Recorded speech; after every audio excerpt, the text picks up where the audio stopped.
प्रशांत पट्टनायक आईनजीवी तिगिरिया जगन्नाथ संस्कृति बड़ विचित्र संस्कृति ओडिशा रे गतकाली हुए ता परदिन तिगिरिया हुए तार एकमात्र कारण है तिगिरिया रजा से सेवा करने घोड़े प्रति वर्ष जाती रथयात्रा श्रीक्षेत्र पुरी की तेणुक से दिन से कार्यव्यस्तता थिबारु रथयात्रा बा घोषयात्रा परदिन तिगिरिया गुंडीचा यात्रा हुए से दिन चतुर्धा मूर्ति रत्न बेदी आसिकी बड़दाण्ड को आसती तीनोटी रथ हुए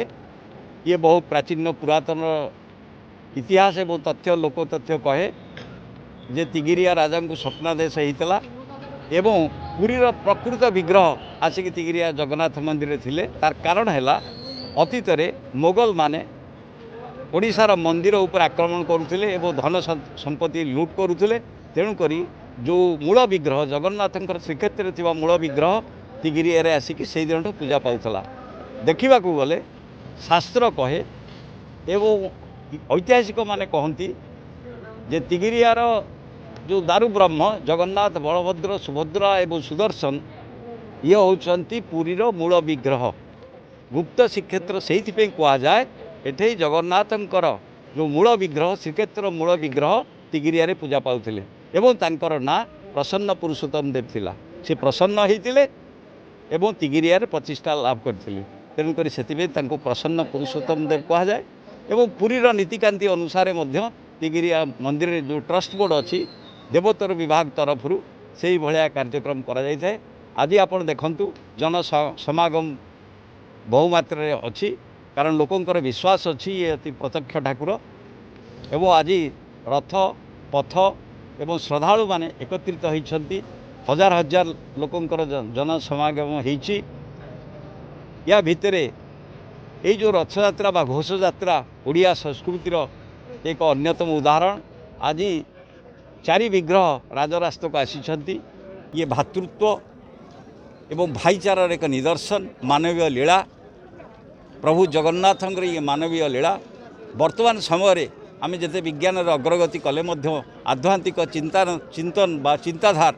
मनीष समाज को केंद्र बांधी पारे एवं गोटे श्रृंखलित समाज गठन करि पारे यही जगन्नाथ संस्कृति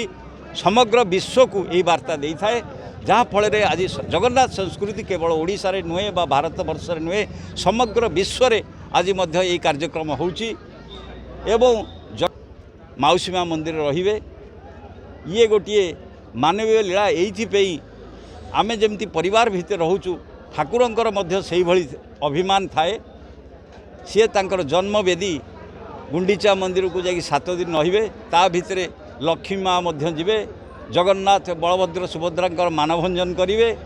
शांतनु कुमार पट्टनायक गांधीसाही तिगिरिया निजगढ़ तिगिरिया रजा जाती पुरी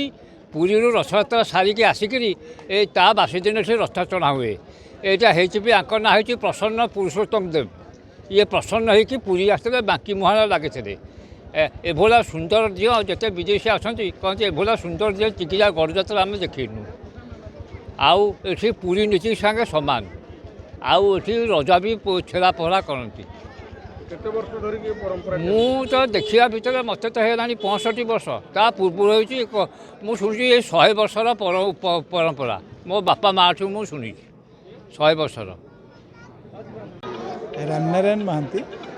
जिला सभापति भारतीय जनता पार्टी कटक आमर आठगड़ अंचल राजाराजागुड़ा अंचल दीर्घदिन धरी प्रसन्नमणिंकर यात्रा आमर जिते बेले सारा विश्व में आमर प्रसिद्ध रथयात्रा पुरी ठे होता है तार गोटे दिन परे आमर तिगिरिया रे से समर राजा तांकर ए प्रकार गोटे भावना थिला से प्रथमे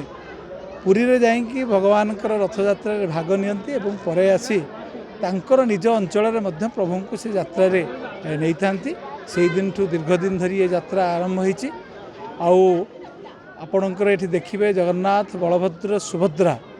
माँकर 3 रथ आउ अति श्रद्धार सहित श्रद्धालु माने प्रभुंकर यात्रा रे भाग नहीं थांती और ये ऐतिह्य दीर्घदिन धरी रही आसी राजांक समय रे होतला परवर्ती समय प्रशासन अति सुंदर भाव में व्यवस्था को जारी रखिंट ଏବଂ ଆମର ଏ ତିଗିରିଆ ଗଡ଼ଜାତର ଅଞ୍ଚଳର ସମସ୍ତ ଅଧିବାସୀ ମାନେ ମଧ୍ୟ ସେଥିରେ ସହଯୋଗ କରନ୍ତି ଏବଂ ଏ ଭଗବାନଙ୍କର ଆଶୀର୍ବାଦରେ ନିଜକୁ ଆଶୀର୍ବାଦ ନେବା ପାଇଁ ସମସ୍ତେ ମଧ୍ୟ ଏଥିରେ ଭାଗ ନିଅନ୍ତି। ଏ ଅନନ୍ୟ ପର୍ବ, ଏ ଅନନ୍ୟ ପରମ୍ପରା ଆମର ସଂସ୍କୃତି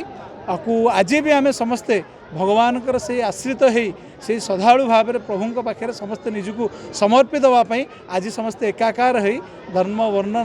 ନିର୍ବିଶେଷରେ ସମସ୍ତେ ଆଜି ଆପଣ ଦେଖିବେ ତିଗିରିଆର ଏ ରଥଯାତ୍ରାରେ ସମସ୍ତେ ଆଜି ସାମିଲ ହୋଇଛନ୍ତି।